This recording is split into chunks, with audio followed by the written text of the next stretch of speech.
Hi everyone. तो आज हम लोग पढ़ने वाले हैं जीडीपी के बारे में। जीडीपी क्या है, जीडीपी के हम लोग कैसे निकालते हैं, जीडीपी के कुछ यूजेस के बारे में। ठीक है, तो आइए चलते हैं। जीडीपी का मतलब है ग्रॉस डोमेस्टिक प्रोडक्ट। और जीडीपी को जो डेफिनेशन है, ऑफिशियल डेफिनेशन आप लोग कह सकते हैं, वो डेफिनेशन क्या है कि value of all final goods and services produced with in the boundary of a nation in 1 year. मतलब जीडीपी को हम लोग कह सकते हैं कि एक कंट्री के बाउंड्री, एक कंट्री के जो बाउंड्री है, वो बाउंड्री के अंदर जो कुछ भी चीजें बना है, मतलब जैसे बिस्कुट वगैरह, चाय वगैरह, सब कुछ मिलाकर जो कि फाइनल गुड्स एंड सर्विसेज है। अब यहाँ पर ध्यान रखने वाली बात यह है कि वो फाइनल गुड्स एंड सर्विसेज बताया गया है। जैसे कि मान लीजिए बिस्कुट बना है, बिस्किट आप लोग खाते हैं ना सॉरी, जैसे कि मान लीजिए बिस्कुट बना है, तो आप लोग बिस्कुट बनाने के लिए जो वो मैदा यूज हुआ है, जो आटा यूज हुआ है, ठीक है, जो चीनी यूज हुआ है, उस सब को आप लोग छोड़ दीजिए। लेकिन आप लोग सिर्फ बिस्कुट का पैकेट का दाम को देखिए। मतलब दाम मतलब क्या है, प्राइस को देखिए। ठीक है, उस प्राइस को हम लोग जीडीपी में कैलकुलेट करेंगे और उसे बोलते हैं final value goods and services. मतलब गुड्स मतलब क्या है, वस्तु बनाना, सर्विसेज मतलब क्या है, एम्प्लॉयमेंट है। ठीक है, तो फाइनल गुड्स एंड सर्विसेज का जो कुछ भी लफड़ा है, फाइनल गुड्स एंड सर्विसेज है, उन सबको हम लोग जोड़ के जो एक प्राइस निकल के आते हैं, बहुत हजार करोड़ निकल के आते हैं, उसे हम लोग कहते हैं जीडीपी।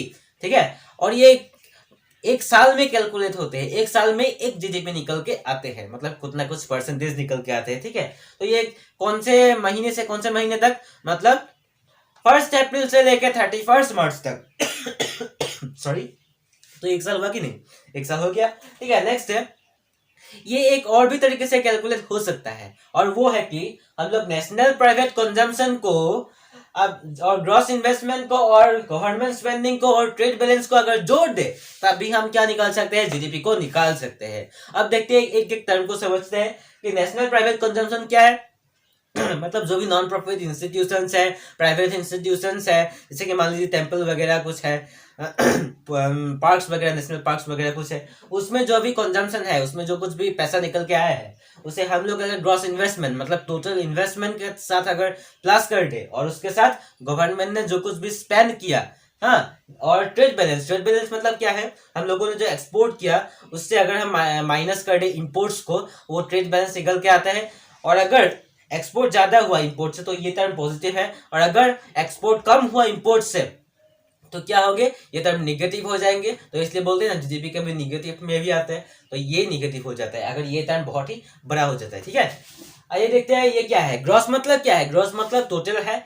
टोटल चाहे वो इकोनॉमिक्स के टर्म में हो, चाहे वो कॉमर्स के टर्म में भी हो, मतलब ग्रॉस मतलब टोटल ही है। नेक्स्ट है डोमेस्टिक, मतलब एक नेशन के अंदर जो कुछ भी एक्टिविटीज चल रहा है, उसे क्या कहते हैं हम लोग, डोमेस्टिक कहते हैं। मतलब हम लोग जो डोमेस्टिक पशु पालते हैं वो नहीं है। ठीक है, नेक्स्ट है प्रोडक्ट। प्रोडक्ट मतलब क्या है, गुड्स एंड सर्विसेज, मतलब जो कुछ भी हम वस्तु खरीदते हैं, या ठीक है, जो कुछ भी सर्विसेज हम प्रोवाइड करते हैं, उसे हम लोग कहते हैं प्रोडक्ट। आइए देखते हैं इसके यूजेस के बारे में। ये पर एनम ग्रोथ परसेंटेज है, मतलब पर ईयर इसका ग्रोथ परसेंटेज हम लोग निकाल सकते हैं। जैसे कि मान लीजिए एक साल में जीडीपी निकल के आया है 2020 में, मान लीजिए इसका जो जीडीपी था वो था 100 रुपए, 100 रुपीज, और 2021 में इसका मान लेते हैं कि जीडीपी हुआ 107, मतलब 107 रुपीज। ठीक है, तो इसका ग्रोथ रेट कितना हुआ, एक साल में इसका ग्रोथ रेट हुआ 7%। ठीक है, तो आप लोग शायद समझ में आ गए होंगे कि क्या बोलना चाहता हूं मैं। नेक्स्ट देखते हैं, ये जो जीडीपी है ये क्वांटिटेटिव एस्पेक्ट है, मतलब हम इसे क्वांटिटी के हिसाब से ही देख सकते हैं। देखिए कि कैसे हम लोग मैरीगोल्ड बिस्कुट खरीदा, कितने में खरीदा, वो तो क्वांटिटी है ना, लेकिन मैरीगोल्ड बिस्कुट कैसा है, क्वालिटी के बारे में हम लोग कह रहे हैं कि नहीं कह रहे हैं। तो ये इसका यूजेस भी है, और एक तरीके से कह सके तो ये क्वालिटी के तरफ से नहीं है, तो ये डिसएडवांटेज भी हो सकता है। और नेक्स्ट बहुत इंपॉर्टेंट है कि इंडिया के जीडीपी क्या है, थर्ड लार्जेस्ट है। अगर हम उसे देखें किसके हिसाब से, पीपीपी के हिसाब से देखें, मतलब परचेजिंग पावर के हिसाब से अगर देखें, मतलब परचेजिंग पावर मतलब क्या है किसी भी वस्तु को हम लोग जब मेजर करते हैं, ये कौन मेजर करते हैं, आईएमएफ, मतलब इंटरनेशनल मॉनेटरी फाइनेंस की जो संस्था है, वो 1994 में शायद वो क्या हुआ था, आप लोग एक बार चेक करिए। ठीक है, कब हुआ था, ये आप लोग के लिए टास्क है। ठीक है, ये स्थापित होने के बाद ये लोग चेक करते हैं कि किस कंट्री का परचेजिंग पावर बहुत ज्यादा है, और उसके हिसाब से ये क्या करते हैं, रैंक देते हैं।